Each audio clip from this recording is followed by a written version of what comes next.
నాతో వెంకటాచలంలో ఒకానొకప్పుడు ఒక వృద్ధ అర్చకుడు చెప్పాడు, ఒక్కొక్క రోజు వెంకటేశ్వర స్వామి వారి ముఖంలో గొప్ప సంతోషం కనపడుతుందండి మాకు. అలా కనపడింది అంటే మేము మరునాడు వస్తున్న వాళ్ళని చూస్తాం, ఎవరో ఒక పరమభక్తుడు వస్తాడు గుడికి అని చెప్పారు. అలాంటి వాడు ఒకడు వస్తాడు, లక్ష్మి.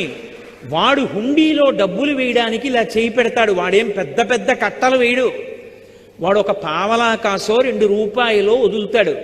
వాడు వేస్తున్న డబ్బు కోసమని నేను హుండీలో ఇలా చెయ్యి పెడతాను. అది మిగిలిన డబ్బులో పడదు, నా చేతిలో పడుతుంది.